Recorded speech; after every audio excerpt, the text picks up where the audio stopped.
NFL superstar, two-time Super Bowl champion, and Super Bowl MVP, and now Louisville wide receivers coach, Deion Branch. Welcome to Athlete Unscripted. Thank you. Thank you for having me. Well, obviously you are an incredible athlete, but I want to start off taking you way back.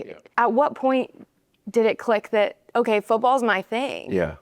I would probably say around, I know this is going to sound crazy, but probably 7, 8, Okay. 9. You get what I'm saying? At a very early age, I think me having an opportunity just to play the game that I love around my peers and stuff, and just enjoying the game of football. And I think that was the beginning phase of it. I always tell people this the honest truth. I think I would have been a better soccer player than football player, but I chose the right path, which was football. We'll never know that, but I honestly believe that around the age of 7, 8, I think that, you know, my friends and I, we were pretty dominant on the football field at a very young age, and I think the more and more than you have so many individuals pouring into you, and I think that was the piece that kind of made me feel as if, you know, this is something for me. You know, my uncles, all the neighborhood friends, you know, just kind of seeing the things that I was doing out on the football field alongside with a bunch of my friends. But it was, I'll say, at an early age. Who did you model your gameplay by? Who'd you look up to? I'll say my early high school years, it was more Jacquez Green, who attended the University of Florida. He was the reason why I wanted to go to Florida. So Jacquez Green was the guy that I modeled my game after. I'll say 9th, 10th, 11th grade year. Once I got to college, it shifted, you know, to the guys, Ernest Gibbon, those guys, someone who attended this university way back in the days, who was playing with the Houston Oilers. So one of my favorite receivers growing up as well. You know, everybody know and understand Jerry Rice and Andre Rice and those guys. So yeah, that was me. I'll say in high school, Jacquez, and once I got into college, it was more the professionals. You say that kids today have a very different outlook on the game of football. You say they play it because they enjoy it rather than trying to emulate, you know, a pro and how they play. How does that compare to your experience looking at what the game has turned into now? And no disrespect to none of these young men. You know, I love talking that certain talk with them because they can relate to it. You know, and I tell them, hey, I think some of you guys just run around playing the game. You know, you really don't love the game of football. You know, loving the game is knowing the history. You know, I ask these guys about certain individuals and they can never recant that person's name. Okay. Nobody is, and you know, unfortunately, that's a piece of the adults issue as well. You know, it's our job to make sure we sit these kids down and actually put this stuff in front of them and talk this certain talk to them. I think a lot of these young men and women probably, you know, I can't say for other young ladies, but for sure these young guys in this building and other buildings across the country, I think they're just playing the game and not really understanding the rich history behind the game of football and knowing why we're actually able to play this game, you know, because these other guys in the past paved the way for us. Yeah, that's really good, and I love your mindset when it comes to that, and kind of instilling this knowledge into your players and your team. So I absolutely love that. From the mindset to the influences, I want to move on and talk a little bit about your actual time playing. So we're gonna start off in New England with the Patriots. What was it like living in the city of Boston when you have the Celtics, the Patriots, and the Red Sox all winning championships? And the Bruins. Yes. Yeah. It was amazing. I actually didn't live in Boston. Okay. I chose not to stay around all the nonsense, all the traffic. I disliked that to the utmost. But I was down in North Attleboro. My family and I was in North Attleboro, which was more of a quiet city, smaller city, very close to the facilities. I didn't want to actually be dealing with that nonsense in the morning and returning after practice. Just chose to stay nearby the facilities. That way I can get up and make sure I'm where I'm supposed to be each and every day without going through a hassle of traveling. But I love everything about the city, love everything about the state of Massachusetts, love everything about the organization in New England. Just love everything about the fan base. You know, those individuals are very spoiled, as they should be.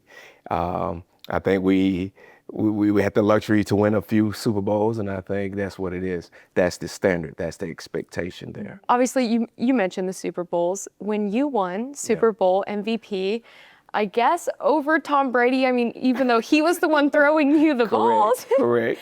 Why did you get named MVP over him? I say this jokingly. It is two parts to it. I think is Super Bowl 39 I had a good game, but I think Super Bowl 38 was probably a better game. But Tom also had a perfect game in Super Bowl 38. Winning that award is super amazing. I think as a player, growing up, the person who always get that award is the quarterbacks. So I think it's a given thing. We just need to go out and win the game. Right. Don't worry about who's going to get it. Tom will get the Super Bowl MVP. Let's already win covered. the game. That's covered, yeah. That part is covered. I think it's just all about going out, playing the game, giving everything that you have, and winning. I think that's our only mindset as players. What happens after that, the extra accolades, is just icing on the cake. I'm super blessed and honored just to be amongst those 50-some guys, because there are so many two-time winners as far as Super Bowl MVPs. So I think it's probably like 48, 49 guys, man, and just to be one of the few, man, it's a beautiful thing. It's a tremendous honor, and I love everything about it. But the most important piece is winning the game. Definitely. Do you still talk to a lot of those guys? Yes. Trust me, there's so much that goes into it. Winning the Super Bowl, there's so much work that's behind the scene. There's just so much stuff that goes into it. I always say this to these young men: in order to achieve something, you got to give up a lot. You have to give up a lot. And the fact that myself and all my teammates, we spent so much time together during those runs, you got to think about it. We were one of the teams it's only been 3 teams, I think. We were the second that tried to three-peat. And you got to think about the amount of time that we spent together for those 3 years. I mean, that's a lot. I mean, the relationships that you form with those individuals are lifelong relationships. Those things, they'll never go away. Amazing teammates, amazing coaches. You got to think about, for 3 years, we were around each other almost each and every day. Wow. For 8, 9 hours. Wow. Crazy. Yeah, bonded for life. Yes, ma'am. You better believe it. Yeah, and I'm sure you experienced winning the Super Bowl, highest of highs, but also lowest of lows. Yeah. There were some low moments as well. There was a documentary about the New England Patriots, the dynasty, one of the most watched documentaries about your team. How accurate did they portray that? Oh, well, you got to think, it's a couple out there now. There's a couple documentaries, The one, I will say this right here, majority of the stuff was dead on, minus the pieces that I don't agree with some of the things that were said about Coach Belichick. But that's just my opinion. He's an honorable man, a straightforward coach. We love him as our coach, every guy on the team, regardless of the picture that they were trying to paint. You kind of get what I'm saying? And I'm going to be honest, I was probably alongside a bunch of my teammates. Once I saw that the documentary was going left, I actually stopped watching it. Wow. So I didn't see the entire thing. As soon as I saw some of the things that were about Coach Belichick, then I'm like, no, that's not true. You get what I'm saying? I don't know why someone would paint that. That wasn't part of the production. I'll be the first to sit here and tell you that was not part of the production. But teach his own. I'll be one of the guys who will sit here and stand up for Coach Belichick. Super amazing guy, amazing coach. He's a old school coach. That's just what it is. You get what you get. And you get what you give as well. He coached you for so many years, and you all have a relationship, and you know him. Yes. Who he is. Correct. So that's very understandable. You spent 8 years playing under Bill Belichick.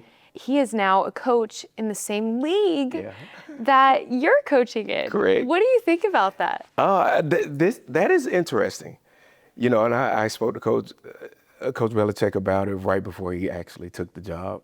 We had a great conversation. It was quick, because he wanted to get off that topic. I mean, his thing is, me personally, Coach Belichick is a NFL coach, and that's just what it is. He belongs in the NFL. There's no way that you can tell me, out of 32 jobs, this guy doesn't belong in the NFL. That's the very first thing I will say. Secondly, him having the opportunity to come down to the collegiate level, I think it's amazing. I think it's great for these young men that attend that university. They will get to see what it's like to be coached by a true professional, a true pro, you know? So they're going to get these extra nuggets from Coach Belichick right now. And he'll be able to kind of depict which one of these guys are ready for that next level or not. Now, on the school side of things, on the collegiate side for Coach Belichick, this is going to be interesting. I mean, the rules are totally different. This is college. It's not the NFL. You know, there's a lot of things you can do in the NFL that you can't do in college. And I think that will be the eye opener for Coach Belichick. Those are some of the things that we laughed about during the conversation. But I took my hats off and congratulated Coach for, you know, even taking this opportunity to step down, to meet these young men head on at this level before he goes back. I'm marking that right now. He'll be back in the NFL. He will not be at North Carolina. Mark your words. Mark your words. You got to go back and watch season like this guy said. He said it. He knew. Yes. He knew. Okay, so I want you to, for a second, just compare Coach Belichick and Coach Brom. I mean, how do they compare as coaches? Obviously, you said yes, Bill Belichick is a pro coach, and then you have Jeff Brom, who's obviously very successful at the collegiate level. But how do you compare them, having played under and then now working with? Yeah. How do they compare? Yeah, and I think the thing is, the first thing that jumps out is this attention to detail. And that's the very first thing that I picked up from being coached by Coach Belichick and now working alongside with Coach Brom. You know, having the opportunity to sit and watch and see how Coach put this whole plan together and the attention to detail on everything that he's doing. You know, and I love that about him. I for sure love that about Coach Belichick. He was dead on, but that is one thing that truly jumps out for me about the comparison with Coach Belichick and Coach Brom. Both of these guys are very detailed about what they want, how things need to be, how it needs to look, and that is a proved testament to their success in everything that they've done throughout their career, whether it be Coach Brom on the collegiate level, Coach on the NFL level. You know, it's still all the same. It's still the same. They attack this thing each and every day and trying to be the greatest. That's great. And I think that you, having experienced life with so many different coaches, you've been able to take in a lot of different things and learn and kind of build your list of things that you can carry with you through life. Exactly what you're doing for these kids. In today's world, college athletics looks a lot different than it did. You have NIL, money, social media, mental health. What is the biggest difference that you see in the time that you were playing in college compared to now? What's been the biggest change involving all of that, and how do you adapt? Yeah, well, I think the first thing that you did hit on, I'm all for these young men getting paid. I'm all for it. One thing that I would stand out and say, I wish it was a revenue sharing amongst each and every player on the team. And I understand you gotta pay your quarterbacks and all your top players X amount of dollars. That's understood. But I really, really, really wish that there was a revenue sharing amongst the teams. Now, as far as the difference between when I was playing and then, I think that back then, and no disrespect to these young men, as I alluded to earlier, as far as guys loving the game of football, we were playing the game just to get to that next level. And it was just all about doing everything we can, everything within our power and will each and every day to make it to that next level. I think there are some young men now who are just playing for the checks now. I don't think that next level is a thought, because this may be the end or the best that they can do. And as I said, I'm all for these young men receiving funds. I'm all for it. It's just the mindset of some of the guys. And I'm not saying nobody on our team. These are conversations that I've had with other guys. I want to believe that every guy in here has aspirations of making it to the next level, and they're showing that out on the football field, in my opinion. The conversations that I've had in there has been numerous conversations about guys now just chasing the check. Because see, now the issue that you're really, really having is this transfer thing. That is really where the problem is, because now each and every semester, I didn't say a year, each and every semester, guys are bolting. Those are the ones who are chasing money. They're starting to lose the perspective of the game and what you're supposed to be doing. You're a student athlete. not an athlete student. That's the difference. Spot on. There you go. There you go. So there's a lot of things that if they can really, really just change that transfer portal rule, then I think a lot of this stuff will actually shape up and start making sense. Yeah, why does it open up twice? I don't know. It's like, hey, just keep rolling it out there. And every semester you're a free agent. Mm-hmm. It's hard to sustain a team when you're doing that. Mm-hmm. It's very hard, especially when guys are out chasing funds. I get it. And some individuals use the transfer portal for the wrong thing and some do it the right way. Mm-hmm. Some guys deserve the right to go in the transfer portal and probably should. But there's others that are just doing it just because it's there. And that's not right for the game. It's just teaching bad habits right now. How do you apply that mindset to coaching now, coaching these kids? The coaching part, I think the beautiful thing for myself that I was blessed to spend 2.5 years as a director of player development. I had the opportunity to get to know these young men on and off the football field. I couldn't coach, so I was more so heavily involved with their off the field day-to-day routines, everything, and I feel like that's what made this coaching thing super seamless for me. It's just all about the relationships. At the end of the day, that's what it ends up in. It's about the relationship that you have with these guys or this entire team. That's what it is. You're just a mentor. I'm a leader. I'm a guider. That's my job. I'm the mentor. I'm the person that they look to for advice as the receiver coach. And any of those young guys in that locker room. I mean, I love each and every last one of them. My blood is in my sweat and tears is in that locker room as well. So I have that spot for these young men on the team. But in particular with my receivers, man, I just love having the opportunity each and every day to show up, to give these guys everything I have. They might remember a big breakout play here or there, but what you're teaching them off the field is what they will truly carry with them for the rest of their lives. That's the goal. That is the goal, and I promise Josh Hurd, I promise Coach Broughton, that's what I would do. I vowed that I would give these guys everything I have each and every day. Okay, I have to ask. Okay. I hear you ride in a classic Chevy with 25-inch rims. Oh, yeah. What's the story behind this car? I have a 1975 Chevy Caprice. Okay. We call them donks. All right. The story behind that is my father was a car salesman, way back in the day. Let him see this interview. He'll say I was everything. He's a Renaissance man. But he was a car salesman, and he purchased that same vehicle when I was in the 9th grade.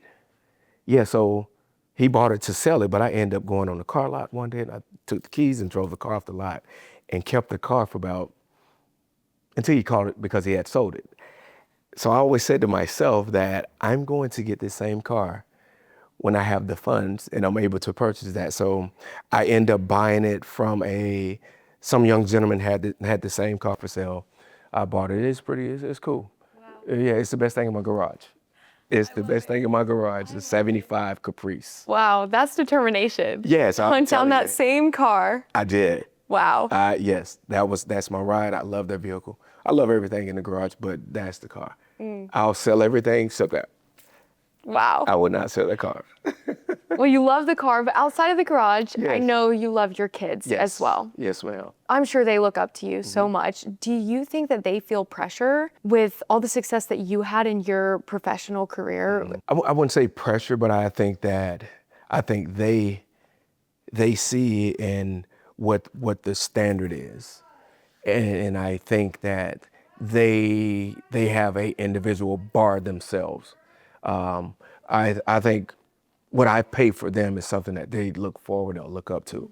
I really hope that my kids don't have it, because I don't have that level of super, super duper high expectation because my parents never had it upon me, So I'm only just a spitting image of like what my parents and my family, hey, I want you to do what you want to do, but one thing what we're not doing, you start something, you're gonna finish it. We're not quitting, and you're gonna give your all. I don't care what it is. Just a quick example. I know one of my daughters, one of my girls, she was doing gymnastics and she was great at it, but it was more so she got to the point where she felt like, I don't want to do this no more. But I saw something in her that she just didn't feel no more. And I was pushing more for it. And it took my wife to tell me, like, Deion, that's not what she wants to do. It was more so that's what I wanted for my kid. You get what I'm saying? And I had to come to grips and allow my daughter to, okay, babe, what do you want to do though? She said, all right, I'll just go run track and I'll do this. And she was great at it and almost landed here, but she ended up going to Baylor. Doing acrobatic and tumbling. So Wow. yeah, and now she's a 2-time national champion and they're going for a 3-peat. So who knows, man? Following in your footsteps. Well, she's doing it. She's doing an Wow. amazing job. I mean, all my kids, I'm very blessed and thankful to have 4 amazing kids and an amazing wife who pretty much hold the fork down while I sit here and do this football thing. You get what I'm saying? And have been playing football my whole life, technically. Wow. You know, she's super amazing. So, but the kids know. I pray and hope that they don't feel any pressure. I really do, because I would never put that upon my kids. Your inspiration in starting your foundation. Your son, DeAndre, was diagnosed with viral meningitis at a very young age. Share about that journey and your passion through that and how that changed your perspective of life. Yeah, it changed everything. I mean, every day has always been since the day he was born, has been my inspiration. You know, he's my reason, my why. I always tell these young men in my room, especially on the entire team, you have to figure out what it is that triggers you. What's your why factor? And my why factor has always been my family, but in particular, my son, DeAndre. He was diagnosed with viral meningitis 6 days out of the hospital. To this day, he was only given 6 months to live, and he's 24. I mean, I don't know, what do you need? You know, I have no reason to wake up feeling sad about anything, being pissed off about anything. When my kid has a condition where he can't play with his siblings, he can't do anything. Only thing he does is just light up the room with his smile. And that's enough for me. You know, the fact that I still had that peace in my life. It also let me know, hey, Deion, you can't take anything for granted. You're very blessed, you're very thankful. And not only is your son in that position, that situation, God won't put too much on your plate that you can't handle. And also there's a mission out there for you. There's a message that you need to relay to others. So that's why I started the Deion Branch Foundation, to help those family members in the same scenario that my son. And I also deal with badly abused women through my foundation as well. I love that you're using your platform for good and sharing stories about other people and just advocating for a cause that you are passionate about and have lived through. So I love that. Well, Deion, you have an amazing story, a very admirable life, just the way you live your life.